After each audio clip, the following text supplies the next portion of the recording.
Oh, okay, this is painful. Let's go ahead and try this thing again. Oops, I lost my little picture of myself. No! Oh my god, this video is terrible already. Okay, well, we're not gonna fix it now. We're just gonna keep rolling. Alright, so yeah, like a fool, I forgot to turn on the microphone on that previous video recording, so that was upsetting. We're gonna try again. I'm tired, but, we're gonna get this thing done. So if you need the help, here we go. Alright, so these are called experimental design notes. It's a part 1, page 19 in your notebook. My goal here is basically some intro scientific method stuff. You've probably learned of the scientific method in the past, so maybe uh, not too much different than what you've seen from me, but or from another class, but maybe some slight things here and there. All right. So what the heck is the scientific method according to me? I just say it's a way of finding answers to questions. So something that you observe, you could probably solve it using the scientific method. All right. Generally, you guys have this habit of like just trying to Google the answers to everything. We're trying to work to get you past that. All right. I get Google is a great source for you to like find out anything that we already know. But how do we advance knowledge, right? How do we get beyond what we already know? How do we find out new stuff? The idea here is a scientific method. Anything that you want to find out, hopefully we can figure it out through the scientific method. Okay, so here we go. All right, so what do we mean by like explaining something that we see, like a phenomenon or something? To me, a phenomenon is anything that requires an explanation. So what I would say is a phenomenon to you, it might be different than a phenomenon to me or a phenomenon to like a 3, 4, 5 year old or something like that.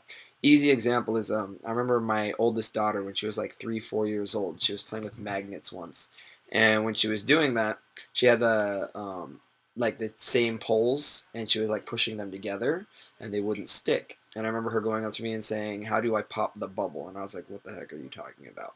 And I realized like what she formulated in her mind is, imagine like repelling magnets. They wouldn't stick together. So she felt like there was like this bubble in the middle that was pushing them apart. So like that was a phenomenon to her. There's like this bubble that forms when you are trying to press these magnets, with similar polarities together. Um, I would assume you guys have a better understanding of magnetism at this point. Opposite poles attract, and so they stick together. Same poles repel. So your understanding of that's just different, all right. And someone with a strong degree in or a background in electromagnetism probably knows way more than I do. I know very little about magnetic attractions. If I'm being completely honest, it's not a field of science or chemistry that I ever cared to learn or studied in college. Okay. So, how is it that we find these answers to these phenomena? Well, here's my steps to the scientific method. For this first video, I'm only going to go through 1 through 4. All right, so that's going to go on page 19. We'll hit 5 through 8 on page 21 probably, and I'll upload that video maybe tonight if I have time, but probably tomorrow. All right, so obviously, first thing is we observe some kind of phenomenon. We want to know an answer to it. All right, so here's some phenomena to me. We have the pyramids of Egypt, thousands of years old. At the time, as far as we know, we didn't have the technology to create those. I mean, they're made of gigantic, heavy rocks. How the heck did we do that without machinery? Stonehenge mountains, or not mountains, Stonehenge rock formations. How did we get these rocks on top of each other? Thousands, probably years ago, maybe. Um, Without proper machinery again, right? The Rapa Nui, those big head statues on Easter Island, how the heck did those things get made and buried so far deep beneath the ground? Like, we no idea, right? So these are all phenomena that we would have to investigate in order to figure out some solution to. All right, these are all human-based ones, so let's get a little more within the realm of what science we study. And here's something that you guys might have seen before. So this is Death Valley, and these right here are a bunch of rocks. Okay, so these rocks, I know this is like really hard to tell, but they're huge. Okay, this is like a really high aerial view, but you can see the outline, like the track that these rocks have drifted. Okay, we're talking Death Valley. It's a desert. People don't live there. It's not inhabited by anything. My son just knocked over something. Whatever. It's not inhabited by humans. So how do we move these rocks? And if we're gonna argue humans made it, how come I don't see footprints anywhere? Okay, so it's not humans that did it. Kyle, just leave it there, okay, buddy? Okay, yeah, leave it down. All right. So here's a closer up picture. All right, we got these rocks going on right here, and then or the rock going on right there, and then we have this dirt right here. So logically, someone might be like, "Oh, maybe when it rains at night, the water it can carry the rocks, like it changes the buoyancy or whatever, and it pushes the rock down some kind of slope. Well, if that was the case, then all this dirt here, it wouldn't have this pattern texture, right? Because the water would wash it smooth. So obviously that's not the case either. And you can even see some of the pattern here. So that pattern was already there, and the rock somehow has carried itself down this path.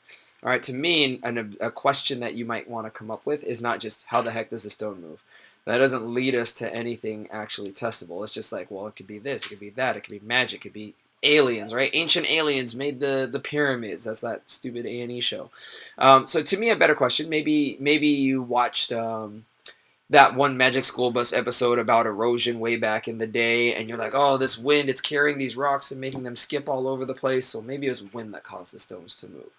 So if that's what you learned, in the past, maybe you would say, I think, how does the wind make these giant pebbles or giant stones move across the ground in Death Valley?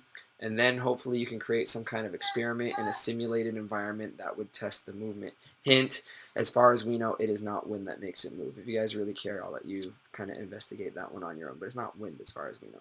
Okay, so let's go back here. You could test if you think it's water or wind or aliens or whatever, but that is more a better question than just like how do the rocks move.